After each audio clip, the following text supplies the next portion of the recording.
लागले. तो आत्मविश्वास मला शाळेतून मिळाला.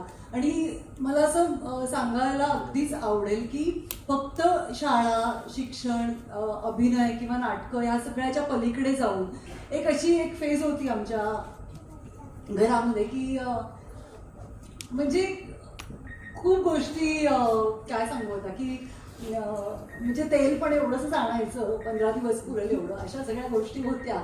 तर मला अगदी आठवते की तेव्हा ड्रेसेस मला काळे बाई द्यायच्या आणि म्हणजे ते इतकं घट्ट नातं होतं की की कुठल्याही बाजूनी मदत करून हिला पुढे आणायचंय, कुठल्याही बाजूनी मदत करून हिला स्वतःच्या पायावर उभं करायचंय.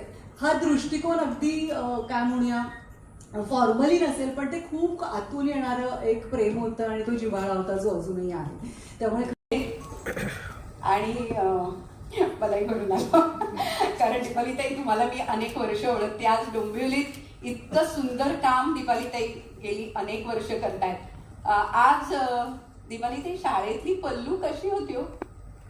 पल्लू म्हणजे ऐश्वर्याचं माहेरचं नाव. हो, खरंच आहे. म्हणजे ऐश्वर्या पल्लवी ते ऐश्वर्या नारकर हा जो प्रवास आहे तो जवळून अनुभवलाय. एक तर काय की आमचं थोडं कौटुंबिक नातं पण म्हणजे माझ्या घराजवळच ऐश्वर्या राहायची आणि खूप लहानपणापासून स्वामी विवेकानंद डोंबिवलीमध्ये जी शाळा आहे तर त्या शाळेमध्ये पल्लू माझी शिकलेली आहे 10वीपर्यंत. आणि काय तिचे गुण सांगू हो, म्हणजे माझी नाही सगळ्याच शिक्षकांची ती लाडकी होती. एक तर तिचं अक्षर खूप छान, त्याच्यामुळं शाळेमध्ये जे फलक लेखन असायचं ते कायम आमच्या पल्लूकडे असायचं, अगदी कायमच. त्यानंतर इतर कल्चरल ऍक्टिव्हिटीज त्याची ज्या शिक्षणापेक्षा शिकवण्यापेक्षा त्याची जास्त आवड. त्याच्यामुळे त्या निमित्तानं अनेक ठिकाणी आम्ही स्पर्धांना, म्हणजे आत्ता थोड्या संस्था तशा कमी झाल्यात पण पूर्वी लिटिल थिएटर आपल्या सगळ्यांना माहिती आहे. बालरंगभूमी म्हणजे सुधाताई करवरकरांच्या हस्ते माझ्या पल्ल्याने खूप बक्षिसं घेतलेली आहेत. तर लिटिल थिएटर, अटकमटक मुलुंड म्हणून संस्था होती, रवी किरण अजूनही आहे. आणि तिची संस्था कलाश्री कला संस्कार जी 44 वर्ष अजूनही डोंबिवलीत काम करते. मुलांसाठी बालनाट्य स्पर्धा आणि अनेक ऍक्टिव्हिटीज आम्ही अजूनही घेतो आणि त्याचा ती एक घटक आहे. आणि अशातून ती घडत गेली. आणि शाळेमध्ये सुद्धा अनेक ठिकाणी आम्ही बालनाट्य स्पर्धांना न्यायचो आणि जिथं स्पर्धांना आम्ही घेऊन जाऊ तिथं तिचं अभिनयाचं तेव्हापासून, म्हणजे असं आपण म्हणतो की मुलाचे पाय पाळण्यात दिसत, तसंच शालेय वयापासून तिचे अभिनयाचे गुण हे नक्कीच उजेडात आलेले होते. अनेक ठिकाणी तिला बक्षिसं. आणि आता सुद्धा आमच्या डोंबिवलीमध्ये खूप मोठ्या स्पर्धा असतात लायन्स क्लबच्या, तर तिथे तर ती कायमच वैयक्तिक अभिनयामध्ये, आता उद्याच त्या स्पर्धा आहेत आणि त्या निमित्तानं तिची आठवण सतत डोंबिवलीकर काढतात. त्या ठिकाणी नेहमी तिचा उल्लेख केला जातो कारण पहिला नंबर हुकमी तिचाच असायचा अभिनयामध्ये, नंतर मग बाकीचे दुसरे तिसरे.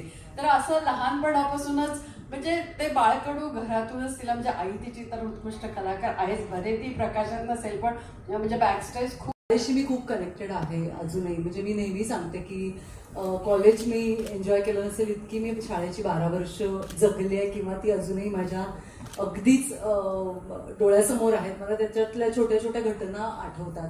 त्यामुळे शाळेशी मी खूप कनेक्टेड आहे. तसेच शाळेतल्या शिक्षकांची सुद्धा.